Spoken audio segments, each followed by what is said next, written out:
They want me to change, they want me to change, but I ain't changing, nah.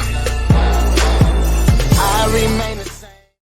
And you are now tuned into another episode of Intellectually Petty Radio, brought to you by M3S3 Clothing, Men Make Moves and Suckers Stand Still, and as always, on the mighty Nerd DJs Radio Network, I am Jobs, your host, and today, hold on, let me back up. You know, I only rock with legends on the show, and today is absolutely, when I say absolutely, I mean absolutely no exception. We have physician, MC, wife, overall dopest MC, FemC, however you want to slice it, call it, since tonsils were invented. C-Red, how you doing, Queen? I'm doing great. That's good. How's your family? Intro. Oh, you deserve it.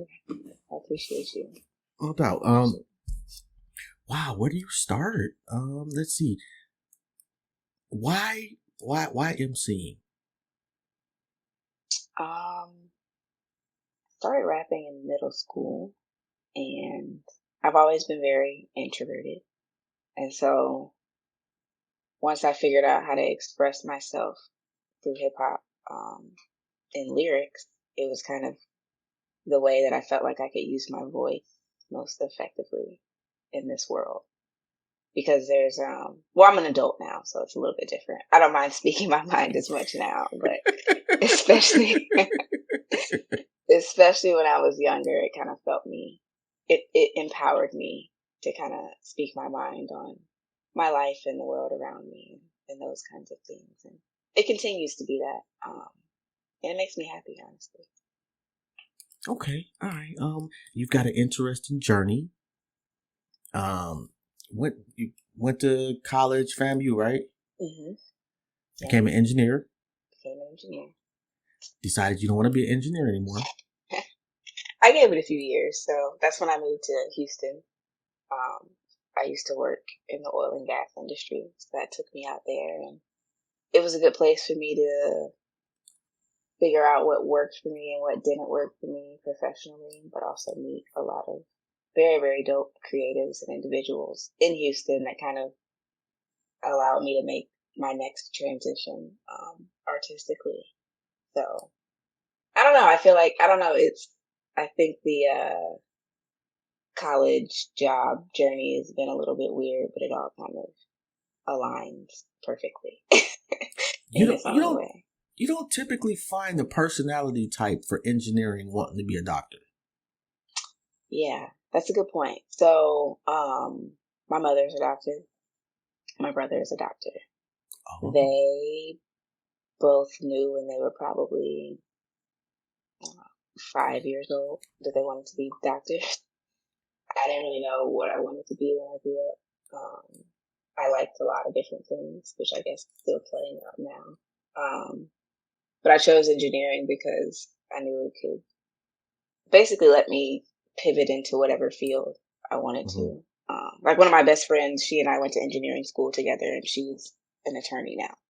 You know what I mean? So engineers do a lot of different things, and if you decide you don't want to go to school anymore, you can usually get a pretty decent job just right out of the gate. So that was kind of my thought process. Great money. Like, it's not pretty decent. Oh, yeah. They make great money. Yeah, I miss it. now that I'm a broke resident. and you know what? People don't understand. Like, I've been in the medical field for decades. People don't understand how poor residents are. We're so poor. We make barely above minimum wage. Barely. And then we're talking like technically, I think they changed the rules where you are supposed to work over, I forget how many hours a week, but they still make you work off the clock. I'm not going to ask you that. I know it happens. I've seen it. But we're talking like 100 plus hours a week. It is. It's a lot of time. Which is ridiculous. You can't drive a truck for that much. It is a grind. What do you appreciate most about, and I'm sorry, you went from engineering, and at what point did you decide, you know what, I want to be a doctor? Well, I was like probably a year into my job Because I worked for like a Fortune 5 company at the time. I kind of knew corporate America probably wasn't going to be my long-term happy place professionally. And so I had been trying to figure out, what I was going to do next. Am I going to go get a master's degree? Am I going to get an MBA? Like blah, blah, blah, blah, blah. So when I was looking into those things, none of them really excited me. And I had been thinking about medical school when I was in undergrad, but the engineering program kind of broke me down and I was burned out. And I was like, I'm just going to go get a job. And if it comes back around, it comes back around. And so kind of when I was trying to figure out plans for my next move, I had a conversation with my dad where he kind of brought it back up. And I was like, okay. So I started looking into it, started studying for the MCAT, all those things. And it was shockingly exciting to me. Sounds super nerdy, but yeah. So I just kind of fell down that path from there. It doesn't sound super nerdy. Okay. The engineering is more super nerdy than the doctor. I'm just saying. Yeah, that's fair. I'm just saying. So then you decide, okay, now I'm going to go to medical school. You get through medical school. Well, at what point do you have to pick a specialty in medical school? Most people choose around their third year, just because a lot of the first half of the fourth year of medical school, you're like interviewing for residency and trying to like pull your application and stuff together. So a lot of people know by third year or like towards the end of third year. I met my first urologist actually interviewing for medical school. Mm-hmm. He was the program director for the program at my school. And I didn't really even know what a urologist was. So after I talked to him, I was kind of like, all right, cool. I kind of like kept it on my radar, kind of stayed plugged in and everything, and basically ruled out everything else. And for those out there that don't know, urology is basically the P system. Yeah, the kidney, bladder, prostate surgeons. Yeah. So surgeon. Mm-hmm. Okay, so that's more than just a residency. That's a fellowship also, right? Potentially. So my urology program is 5 years. A lot of them are either 5 or 6 years. Okay. Usually the extra years for research, for people who want to like be in a more academic career path. And then there's a number of fellowships that you can do afterwards. If you want to specialize in stones or specialize in robotic surgery or whatever kind of thing. So those can be anywhere from 1 to 3 years after the 5 or 6. So when you're applying for residencies, mm-hmm. What were you like? Everybody's got their top hospitals they want to go to. What were your hospitals that you just like? I want to go to these hospitals, or is that? Can I ask you that? I would just say because you make like a rank list when you, mm-hmm. So you like interview at all the programs that invite you that you're able to like make it to, and then out of the places that you interview, you make a rank list 1 through however many interviews you had. And I based my rank list off of location, like where do I have family, where could I see myself, living for the next 5 years, mm-hmm. the people, who I think that I can work with, who I think I can be in the trenches with, which is kind of hard because a lot of the interviewing has gone like exclusively virtual now. So you don't actually get to like physically go to these places unless you kind of do it on your own time. And, so yeah, location, people, and then kind of what kinds of things would I be exposed to in my training environment. So where I am now, we have, like a big private hospital. We have a VA medical center, and then we have like a community rotation. And since I wasn't really sure where I wanted to end up practice-wise, I wanted to kind of see everything. And there are a lot of programs that have those different types of hospitals and stuff. You just kind of figure out, where you think those best fits are. So did the hip-hop culture in prospective communities play any part in your decision making? It did, actually. I'm glad you asked that. It's because hip hop and me being an artist is such a big part of my identity, I included it in my personal statement. You know what I mean? Really? Because it's like, yeah, because I knew it was going to be, I knew it would be like a red flag or like a turn off for a number of programs. But then for the ones that were cool with it, I'm like, all right, by default, like I may need to be here. You know what I'm saying? Instead of at a place where I have to like hide who I am or kind of, you know what I mean? Like tiptoe around how important it is to me. So I rapped on a number of my interviews. Like I had people ask me about my music and everything. And I don't know. I think everybody has like little hobbies and stuff, which is good. You always like include that kind of stuff on your application. Like I like jigsaw puzzles and kayak. Like you know what I mean? Like that kind of stuff.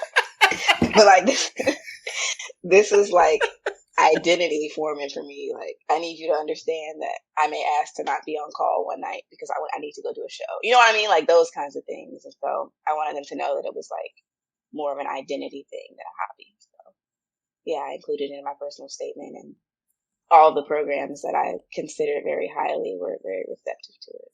So your staff have been okay with rapping? So far. People don't understand how political medicine is for physicians. They truly don't understand.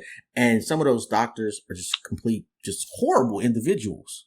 They may be, because they're so great at one thing, they get a pass on being a decent human being in a lot of areas. I've seen it myself. I'm not speaking for you. I'm speaking from personal experience. And they backbite a lot. So hip hop is something that, you know, let's be honest, like medicine, especially physicians, is predominantly old white men. And hip hop is not.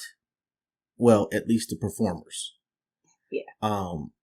So it, you know, there may be a culture barrier there. So I'm surprised that, you know, I applaud them, you know, for being hip, I guess. You know, I'm old. I still say hip. You know.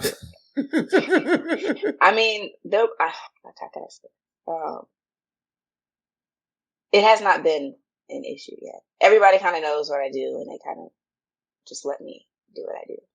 Okay. You know, nobody kind of gets in the way. But I'm also not. I try to avoid all conflicts of interest. You know what I mean? Like, yeah, I'm not gonna wear my hospital white coat with my emblem showing, just saying whatever. You know what I mean? So there's still a level of discretion in everything that I use, but they know that it is who I am, and it's a big part of my life. Yeah. Really proud of you for that though. Like that's oftentimes we have to code switch. And that would be a big area where most people would do that. Yeah. So shout out to you for really just having the stones to say, hey, this is who I am. Yeah. And that shines through, especially White Coat Wednesdays. Love White Coat Wednesdays. How you have the time to do that. Like I saw you said one was like 5 o'clock in the morning. Like I'm waking up at 5 o'clock in the morning to go to work. And the last thing I want to do is talk to anybody, let alone rap. Yeah. Where are you getting the energy from? Man, it gives me energy to create. You know what I mean? So I think every week is not the same. You know, I have really, really hard weeks at work, and it is a challenge to record the White Coat Wednesday or even like want to post it and like want to interact, just because a lot of times I'm pretty drained physically and mentally. But it's not all about me and kind of what I want. I know that it's become bigger than me, and it's inspiring to other people, and it's a part of my regimen of staying consistent and staying disciplined and stuff like that. And so I think that's, I mean, if you want to be great at anything, you have to do it when you don't feel like it. You know what I mean? Facts. And so I just, you know, every week I know I need to carve out a certain amount of time to scroll through beats, find one that inspires me, write a little verse for the video. You know what I mean? Like, it's just kind of part of it's like meal prepping for me in a week. It's just kind of part of my routine now. So that, you know, barring like, I had like a few like family tragedies and stuff within the past few months. So like barring those kinds of things, like I'm still able to kind of execute and get things done. And it's helped me, even outside of White Coat Wednesday, because I obviously do a lot of songwriting and like creating actual music, and it helps me with that as well. The level that you're doing it, like I've yet to hear, like in like even your favorite MC, you hear a song, you're like, not everybody's perfect on everyone, and the beats that you pick are phenomenal for you, and your pocket presence is ridiculous. Is that natural or intentional? I would say a little bit of both. I think my husband and I kind of talk about this semi-frequently. I think it takes every artist, or at least for me, it took me a while to kind of find my voice. Mm-hmm. And I mean that in like being comfortable with my tone,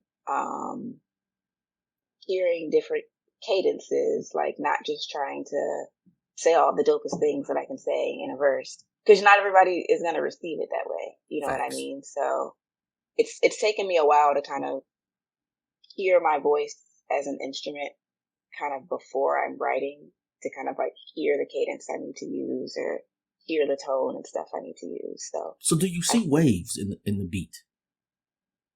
I don't see waves. I see words. Okay. Yeah, I see words. So when I hear music, I like see words, and then I just put them together. Because like back in my day when I was rapping,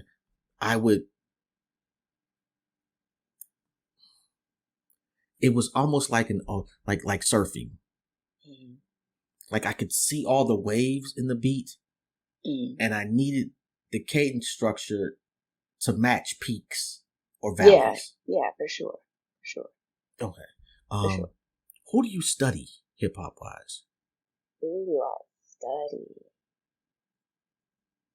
Well, I have studied. I feel like the people who've influenced me most heavily are Nas, Black Thought, EMCEE, King Gray. EMCEE is so underrated. It's just disrespectful, criminally underrated. Yeah. Bahamadia, Fonte. I feel like those are the ones that like I kept going back to listen to, like, how did they do this? You know what I mean? But then also, I'm from the South, and there's a lot of, no, not the most lyrical, you know what I mean, rappers in the South, but like their like sound and like energy still moves me. So even though I might not sound like a lot of Southern rappers, I like listen to a lot of Southern hip hop as well. You got a Bahamadia /3000 swag. Thank you, man. That is like, thank you. You're welcome. Appreciate that. Oh, no problem. It's just like I is it difficult because you're an extremely intelligent person? Is it difficult to have to dumb shit down? I don't think that I dumb anything down. I think that this is kind of translatable, even being in medicine. Like a doctor talking to a doctor, like we're going to use all kinds of terms that we want to use if we're trying to counsel a patient on something. Uh-huh. And it's not that we're dumbing anything down for the patient. You just have to know who your audience is and know who you're trying to speak to. I think that, I don't know, I'm kind of going back to kind of my earlier days of MCing, when I would just, like, again, try to say all the dopest things that I can. What words can I pull out of the dictionary? And like, you know what I mean? But it's just kind of like, as a listener, it can be tiring to have to like think about every single thing that somebody's saying. Like, you can't even like enjoy the music because you're trying to like think about every little thing. People think that adding syllables makes it better. It doesn't necessarily. Sometimes it makes it worse. Yeah. So it's all about, to me, not dumbing anything down, but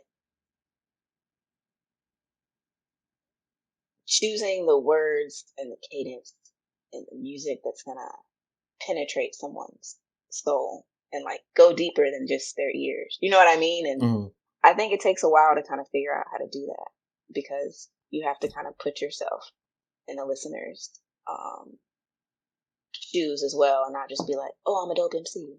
I'm just going to do this. Unless you're only making music for yourself to listen to, which some people do, and that's fine. I mean, I think you have to, it's kind of bigger than what just you think is dope. At what point did you realize it's bigger than me? That there are people out there that are depending on my pen. Hmm. Hmm.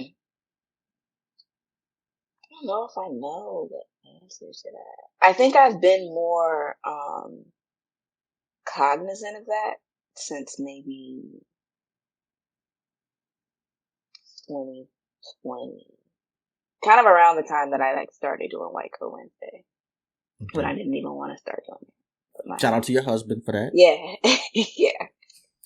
Probably around then because I feel like before that it was just I'd make my little mixtape, make my little random EPs, go do little open mics and open for people and that kind of stuff. But it felt a little bit more disconnected. But with White Coat Wednesday, not only forcing me to be consistent and more disciplined and everything, but also seeing how it inspires so many people. It's like, I have to do this, like, yeah. So probably 2020. Dopest person that you've that randomly reached out to you. Dopest person? Well, Everybody's I, dope. I won't say the dopest because I don't want to hurt anybody's feelings, but Yeah. some unexpected people that have reached out to you that you were like, wow, that's pretty I dope. think the most unexpected was probably Black Dog. He reached out after seeing one of my white coats. And he just told me to Really? keep doing what I'm doing, yeah. And I was just like, man, like, if only you knew the role that you have played in the video you're seeing. Why you You know didn't what I tell mean? him? So, I did. Oh, okay. Yeah, I did. But it was just crazy. Are we gonna get a C-Red Black Thought? I hope so. That would be so dope. Yeah, it's definitely on the goals and dreams list. So, I hope so. Okay, so I got a bag of money. I come to you and I say choose success in medicine or music. Can't have both. I don't know. Are you defining what success is? Is a success just the money part? No, success is however you're defining it. However, you only get it in one area. Hmm. Hmm. A tough question. You never think about that? I do. I just don't think that it's gonna be one or the other. You It will. know. It probably will be because it'll be difficult, and I'm gonna tell you why. It's difficult to run a practice or be staff somewhere, and you got to do 100 dates, 200 dates. It's at some point. Can you sell 1,000,000 albums, which is feasible with you? I could see that happening. But the things that it takes for you to sustain that or for you to support that 1,000,000 albums worth of being sold is a lot of work. I don't know. I get asked not that specific question, but similar questions pretty frequently. And I think that yeah, it's probably going to be pretty difficult, but it's not impossible. And just because it hasn't been seen before doesn't mean it can't be done. Um, Artists do all kinds of things. Not all of them are practicing physicians, but they're business owners, they're philanthropists, like all kinds of things. You know what I mean? And it takes time. So I don't know. I guess I don't have an answer to that question. I'm going to try to be excellent in both and see what happens. How do you deal with losing a patient?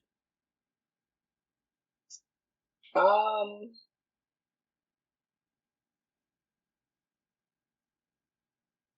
it's hard, I think you connect to different patients differently. You know what I mean? And you might where you are when you lose them can be different as well. You know what I Yeah. mean? Like sometimes you're at the bedside. Those are obviously very hard. Sometimes you went home that day and you come back in the morning and you know what I mean? So Yeah. it's different, for each person. I think that it's every one of them is hard. It just depends on, the situation and even the relationship you have with them. Like just Yeah. like with people, you have different connections with different people for different reasons. Um, and so that plays a big role as well. And even not losing patients, even just seeing people suffer for different reasons is very challenging. You know what I mean? So I think, at least residents, we all kind of talk about those things with each other when we can. Hmm. Um, I try not to bring a lot of my work home, but I'm also an emotional person, so my husband has to has to hold me and console me sometimes, depending on what's going on. But I would just say it's not easy to lose anyone, but we just do the best we can and Yeah. try to save as many people as we can. I think it's like a cop. A cop can literally like kill somebody, and they give them therapy. They're at a desk job until they feel better. It is a huge thing to make sure that they come back as fit mentally and physically as possible. Mm-hmm. Uh, and a doctor, a nurse, an STNA loses a patient, they're expected to wrap up the body and continue working. Mm-hmm. The the difficulty with that, I had a job, and I'm sorry, I don't talk too much Oh no, about you're me, good.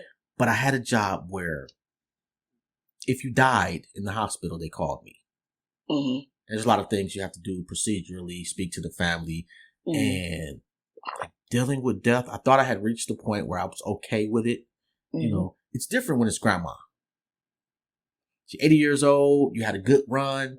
Life was great. You got a bunch of grandkids. We are going to go some point. But then you see a baby pass away. And it never leaves you. So yeah, you're absolutely right. It's situational. And anybody that says that they don't take that home with them is horrible at their job.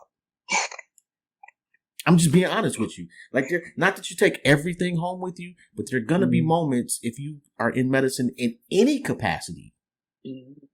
that you're going to take things home with you because you're a person. Let's see. What was the last project you did? Was that the duty hours?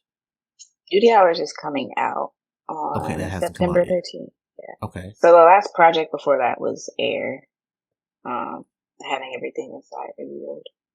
That I did with the Rue. We dropped that in 2022. Yeah, 2022. 8 songs, live instrumentation, dope features. Um, yeah, that was the last project. And then singles in between, and then Duty Hours is coming. What's your favorite song? Like when people say, "What song should I listen to first from C Red?" What is my favorite song? I guess I should have a favorite song of mine. Um,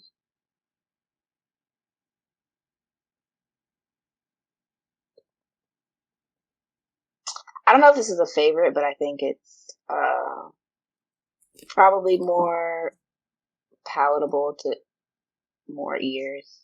On Air, there's a song called "You and Yours," Mm-hmm. and a lot of singing. I feel like I don't know. I do a lot of like cadence switches and stuff in my verses, and the music and stuff is dope.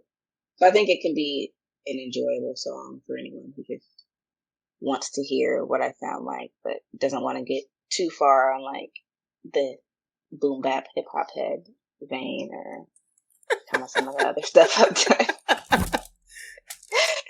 People hate on the boom bap, man. Is it a dying art form? I don't think it's a dying art form. I think that the masses' ears are just programmed to like different sound. Yeah. Now, and as far as the hating on boom bap, I think it's the opposite.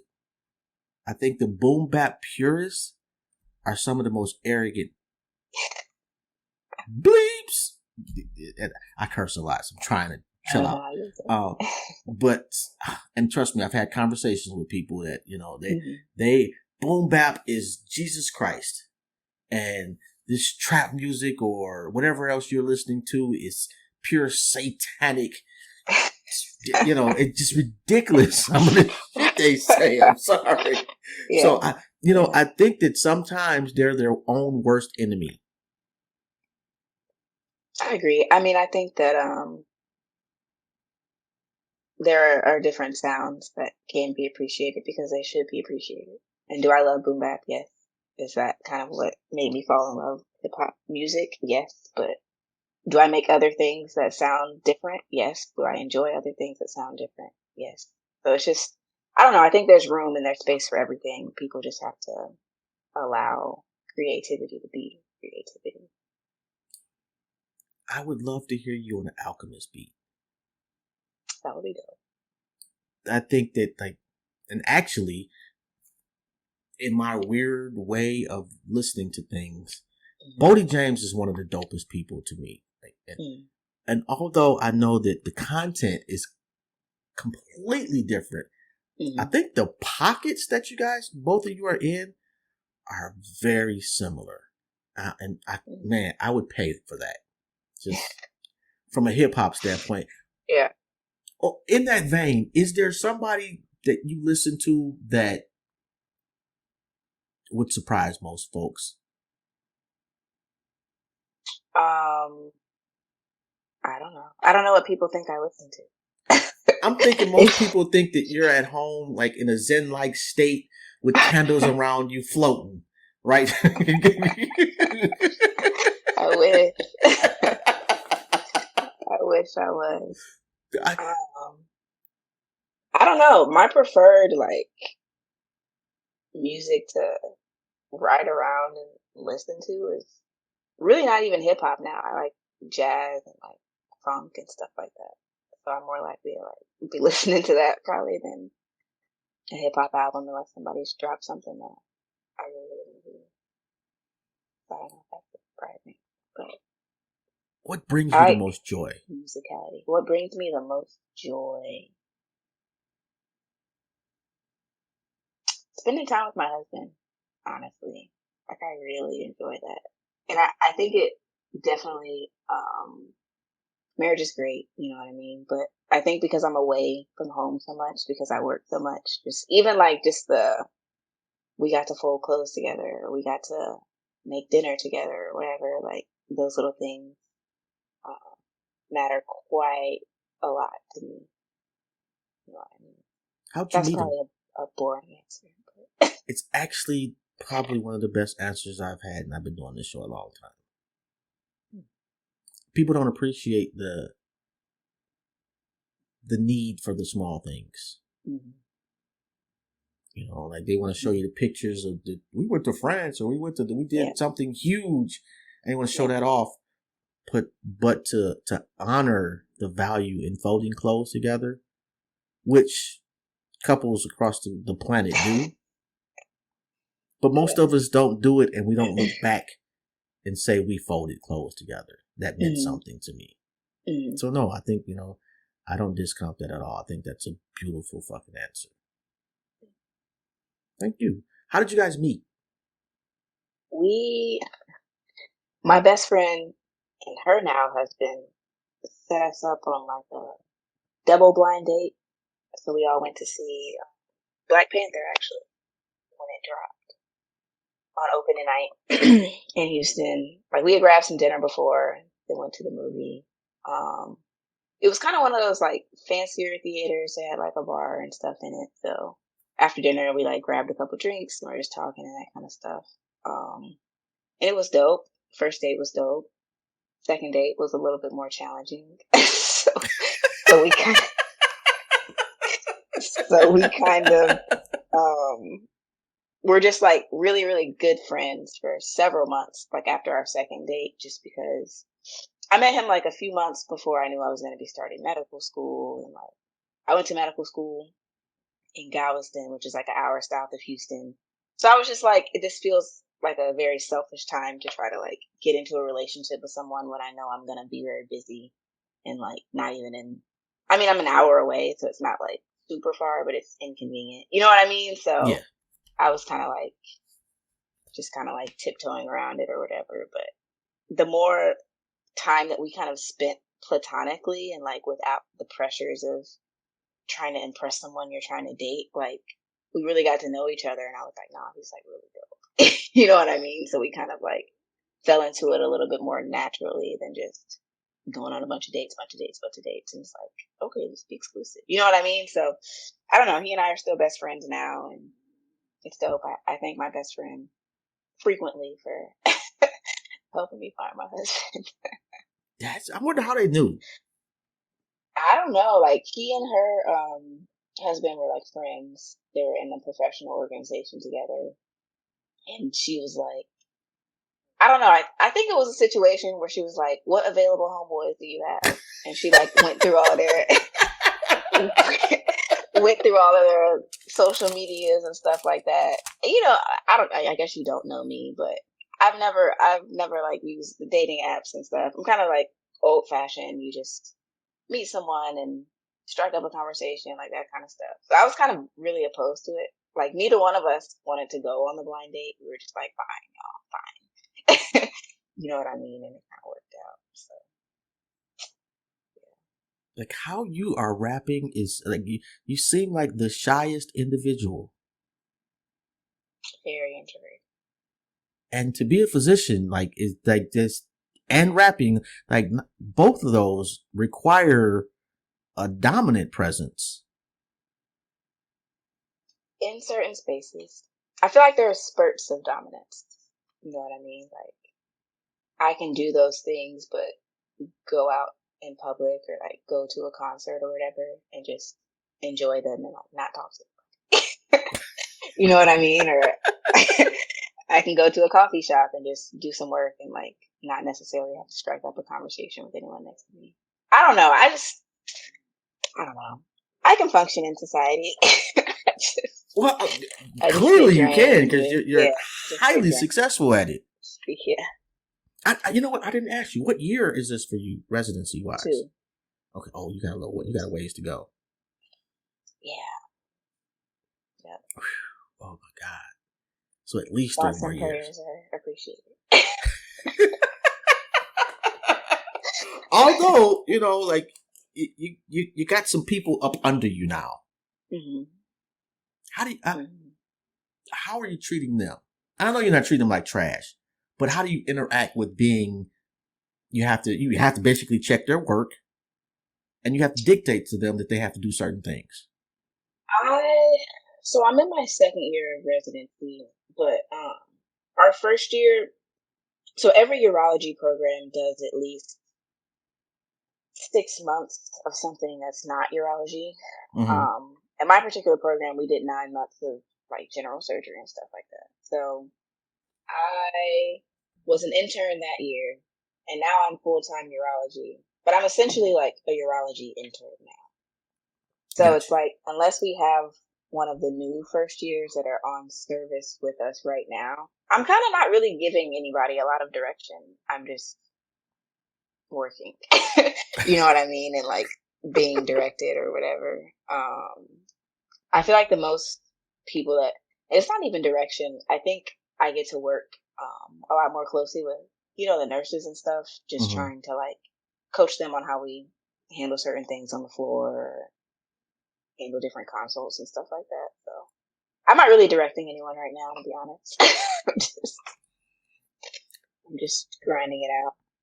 But yeah, As a let's talk nurse, again. Let's talk again next year, and then I'm I'll let you know definitely, how the I direction is going. definitely, anytime you're going to come back, Yeah, absolutely. And yeah. as a nurse who's worked Mm-hmm. with a lot of doctors, a lot of residents,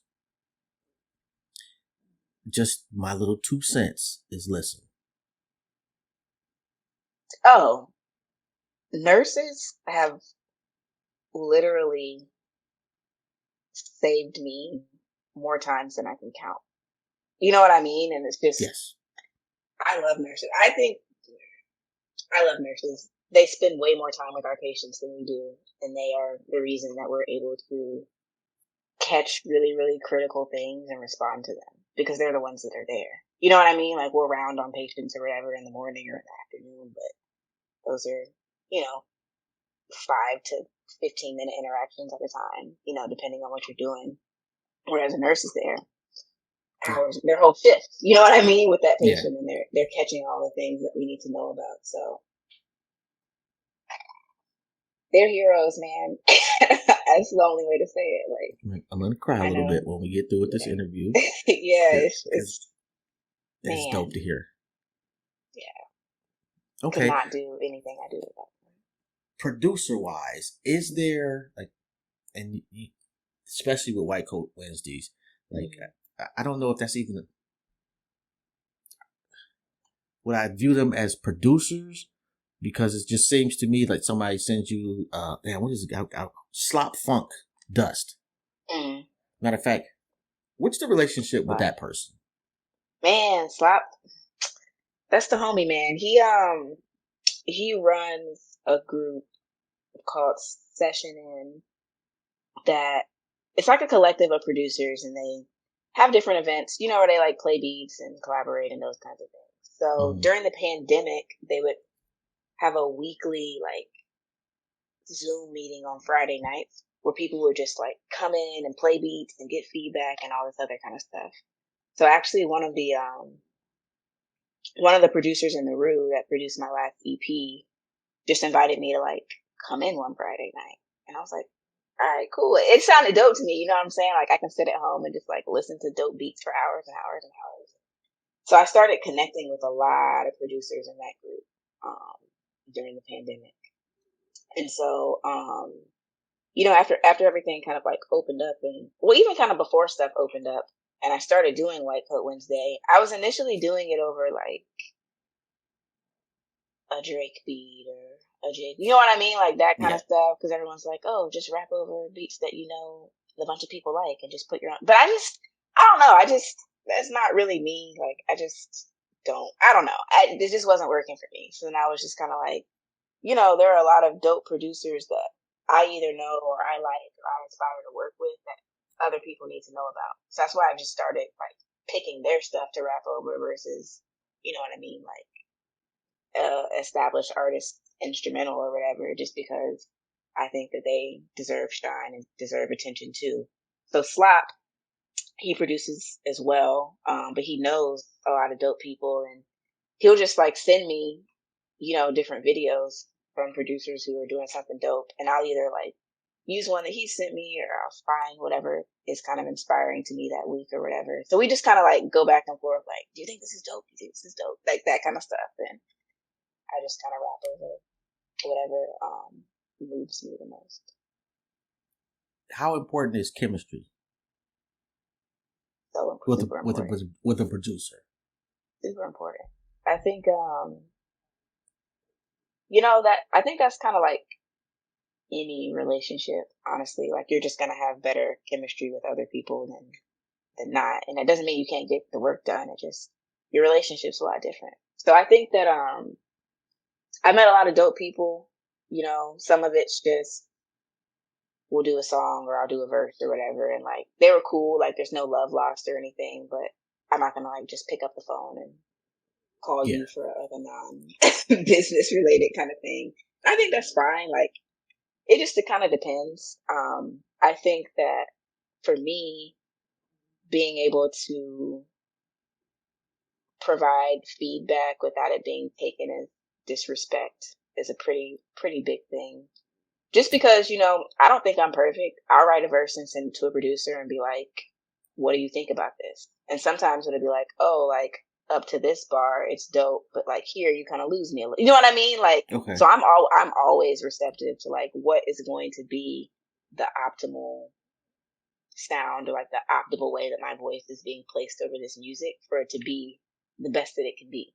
And I just think that that goes both ways. Like, if I ask somebody to change a snare, I don't want it to be like, Like, you know, I hate. Oh, you can't tell me what to do. This is my beat. Yeah. It's just not. Yeah, it's no disrespect. It's just like trying to make the best music possible. So with that being said, what is your biggest criticism of you? My biggest criticism of me, And I'm not personality wise, but just nah. MC wise.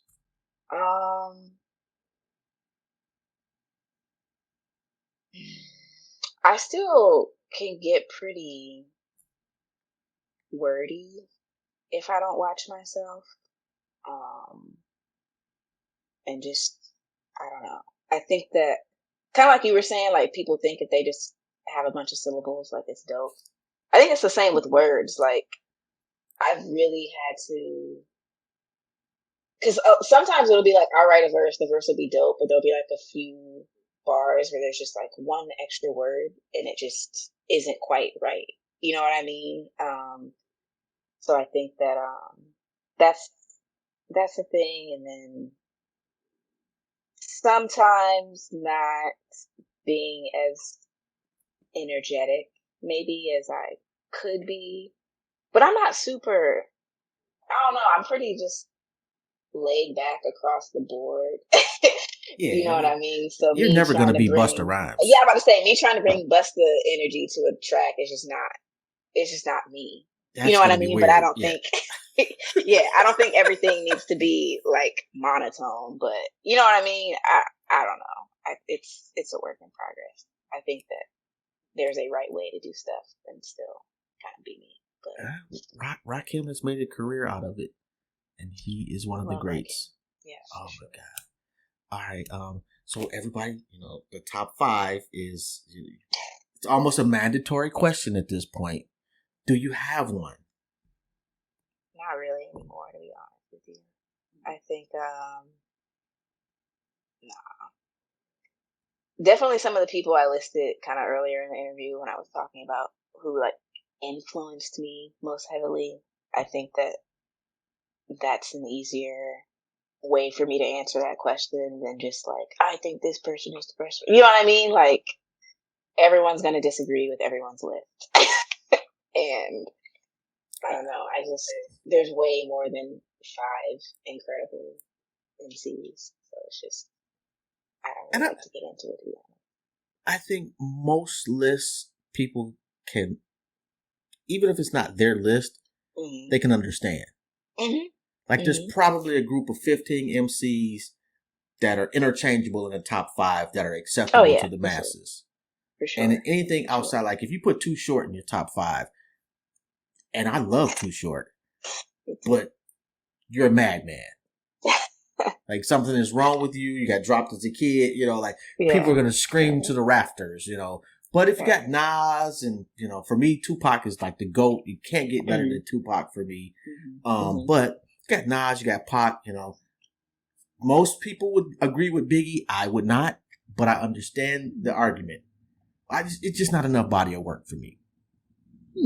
It's not a talent-based thing at all, but I think that longevity plays, and the difference between him and Pac was Pac understood the finality of life.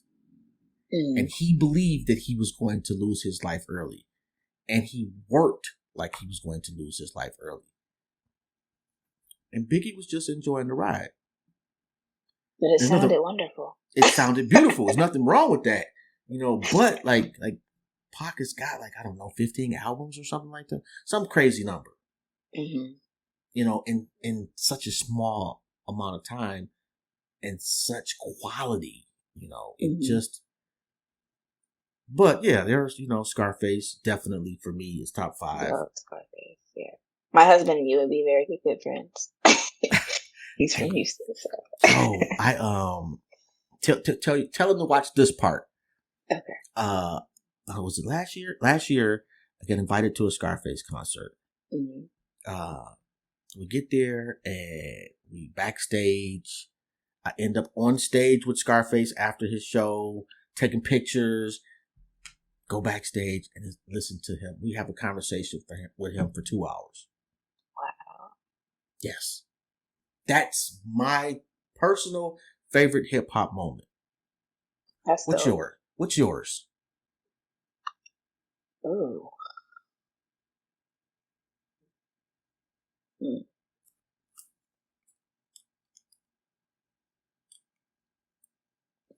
While you think about that, I'm gonna add another little thing for your husband. Shout out to you.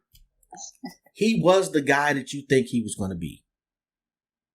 I met some people over the years that you like in your mind. You have just, and you shouldn't, but you do. Mm. You know, you have this idea of who they're going to be, kind of based off of their body of work. And some people are not that person. Mm.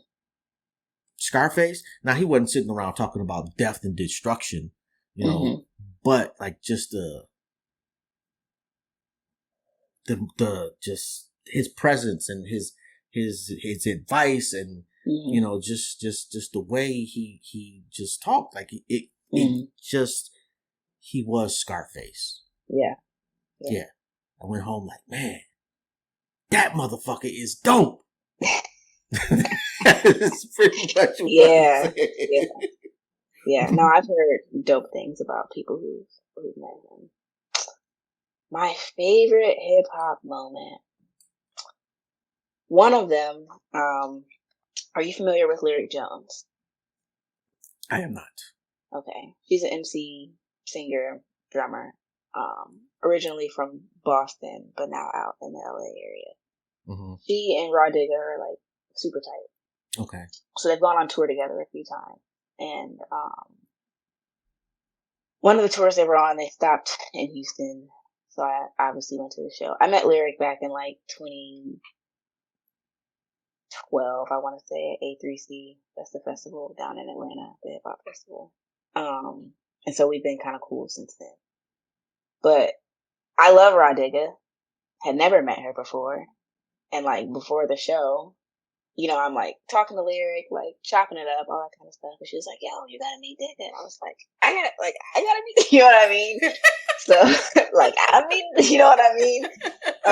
So I got to meet her and she was super encouraging, like super dope. And I don't know, it was just dope to see like two very, very dope women in hip hop, like just wreck, you know what I'm saying? A show, in Houston and like have this really, really, really dope tour experience and all that. And I don't know, it was just really inspiring to me. I haven't had a chance to go on tour yet, but that's something that I aspire to do, and I would like love to be able to do it with other women MCs who are just incredible and phenomenal. So yeah, that was a special moment to me.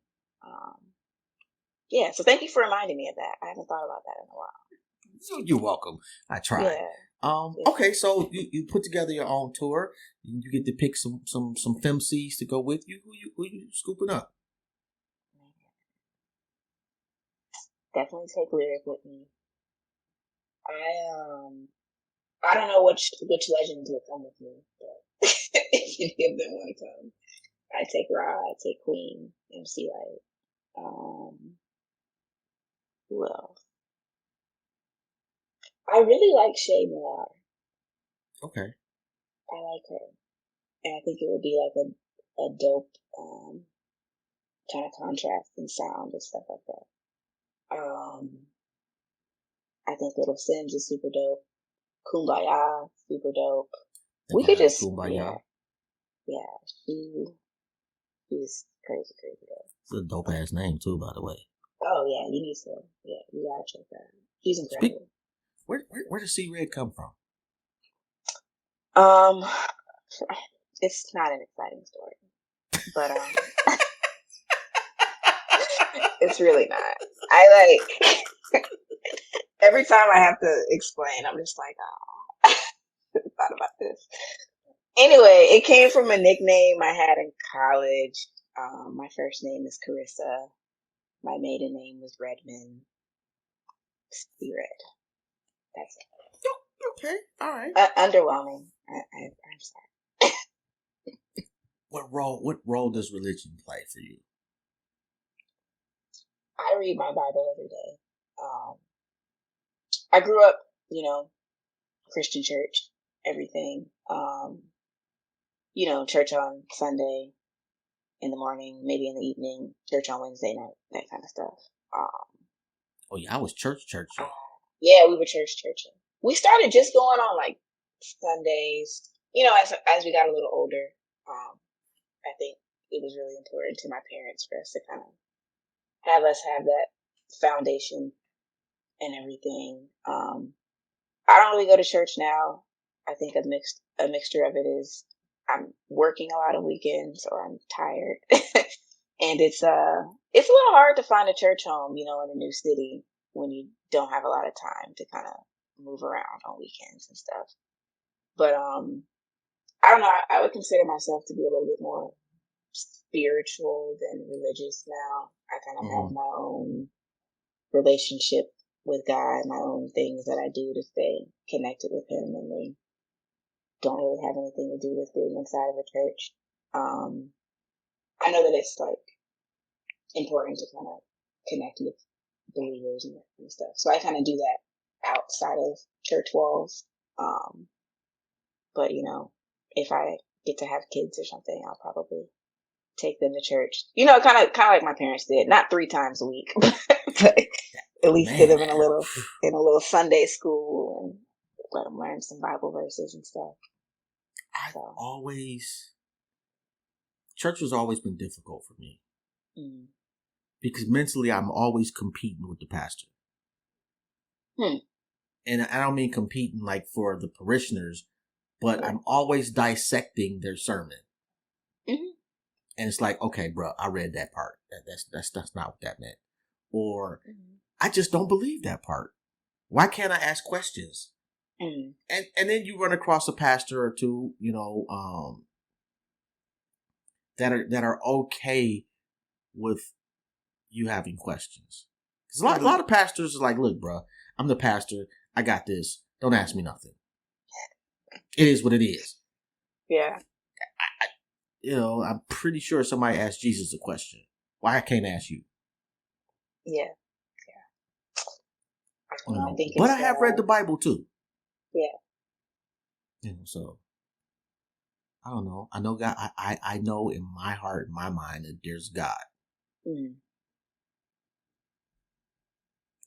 just hoping that like, who wants to be wrong? Who wants to be like, yeah, there's no God? Then you die, and it's like, yeah, it kind of is. Oh, you screwed now. I don't want to be that person. You get to the pearly gates, and they're like, oh, we got another one. This is Mr. No God right here. You hit the switch. Yeah.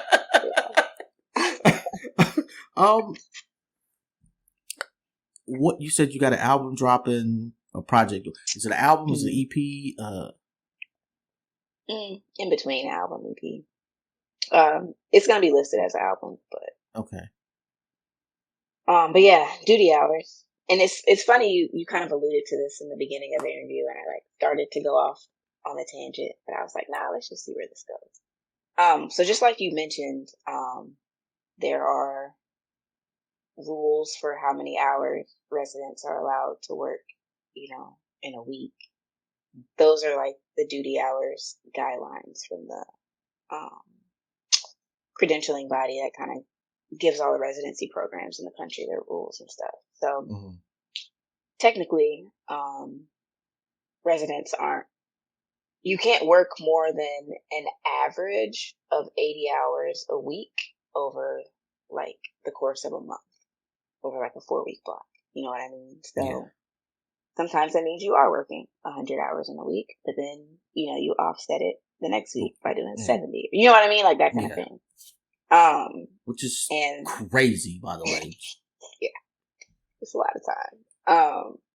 And so especially like last year, just being kind of thrown into that grind and kind of like really like look, like I have an app that like clocks like the minute I walk into my work zone and like the minute I clock out. So like I always know how many hours I'm there. And sometimes they try to like clock me in a little bit late, and so I like go back and add in the time. Anyway, so like the whole duty hours thing became really, really important to me once I started residency. But then I also, you know, there's a lot of corollaries between like medicine and music, or really anything that requires you to be disciplined and requires you to put in a lot of time towards it, so it's like, okay, I'm working to be a great doctor, become a good surgeon, like those kinds of things, but I'm also still an artist, and I'm like working, trying to create great music. And so H&M, he's one of the guys I met in that session in group with Slop. Dope He and producer, by the way. Yeah, he's crazy dope. He and I, we have tons of music together. But I was just like, yo, I talk to him probably most frequently out of all my producer homies. I was like, yo, like I have this idea of doing a project called Duty Hours, and I like explained to him like what it meant to me and all that kind of stuff. And he was like, I'm down, let's do it.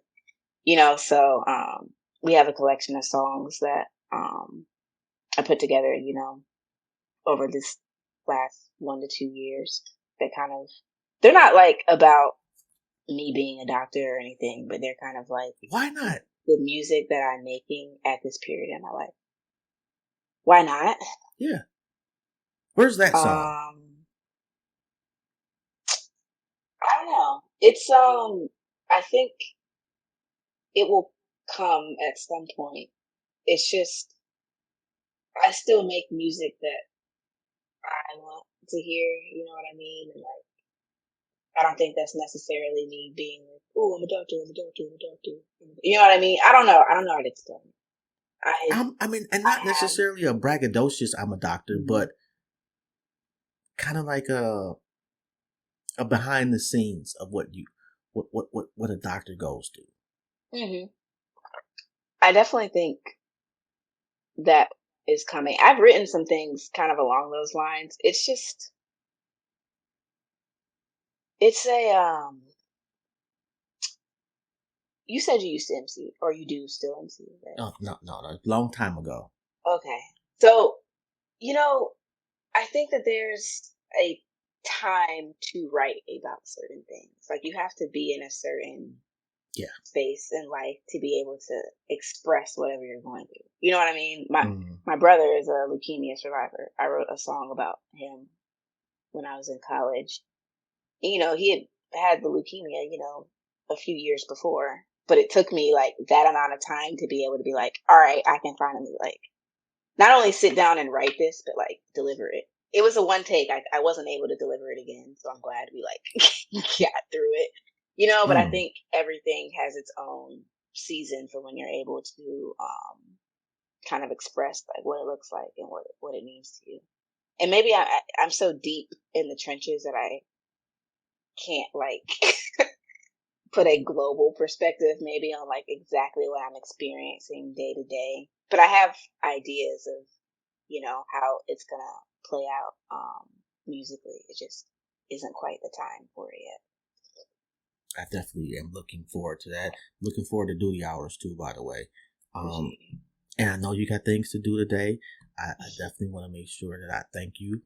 And if nobody's told you today, I'm so proud of you. In every aspect, like just a sister being a physician, just like it. The older I get and the more things break down on me, the more I realize how difficult it is to find a doctor that looks like me. And how much that means when I do.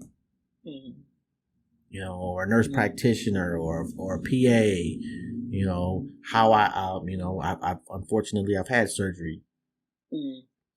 But, there's just a diet, like we talk to each other a little bit differently. Right. Especially as a patient, having been on both sides of it, you feel more, I need to be an advocate.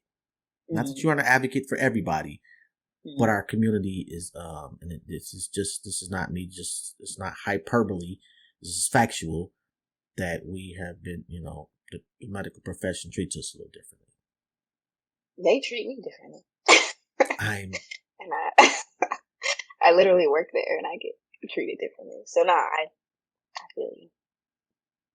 um I feel the levels of that treatment will change the further you go up. It'll always be something there though. you. Yeah, for sure. You know, It's but all good. man, what was this dude? Because there was a big doctor, a brother at the Cleveland Clinic, in urology. Dr. Malden? Hmm. I think he quit some years ago, but Okay. really, really, really like name up there, especially in Mhm. Cleveland. Mhm. But anyway, if there's anything I could ever possibly do for you, I'm not sure what, but please, please, please don't hesitate to let me know. I And will. thank you so much. This has been an absolute, it was everything and more than I expected out of the conversation.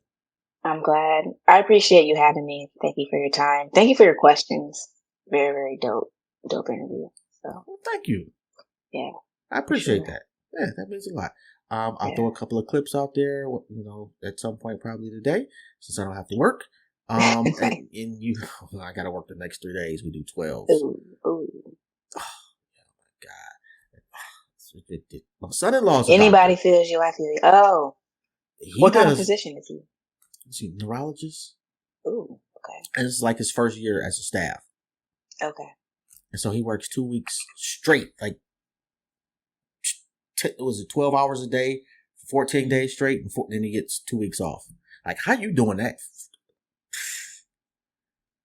Yeah, bro, I can't do that. I'm cool. Yeah. It's just 3 days. The third day, I'm done. I'm ready to Yeah. go retire somewhere. Anyway, thank you so much. If people want to get in touch with you, they want to get your music, they want to hire you. How do they go about doing that? On social media, I'm at CRED_13. My website is ready spelled with 2Ds, .com, and that links you to all my music and social media and stuff like that. So those are probably the two quickest ways to get a hold of me. All right. On that note, I'm gonna let you get out of here and enjoy the rest of your day. All right, you too. Appreciate you, and you have a great one. You too. Great talking to you. Shout out to your husband too. I'm You have a letting good know one, right bro. now. All right. Peace. Peace. Yo, and you already know, man. Yo, this is a doctor and MCing, and I mean MCing at a high level. That is absolutely phenomenal. This has been Jobs. This is another episode of Intellectually Petty Radio. You already know, legends only over this way. And shout out to the family, man. DJ Johnny O. Shout out to Big Health. Shout out to DJ Squirt. Shout out to T-Rex. Shout out to Fred for M3S3 Clothing. And in case you didn't know, recently I have acquired management. So shout out to Rita. If you need anything, check it. I'll be look me up on Instagram, Intellectually Petty Radio, and in the bio you'll see management, and you hit up Rita and she will plug you in. All right. On that note, I'm out of here. Y'all have a great one. Peace.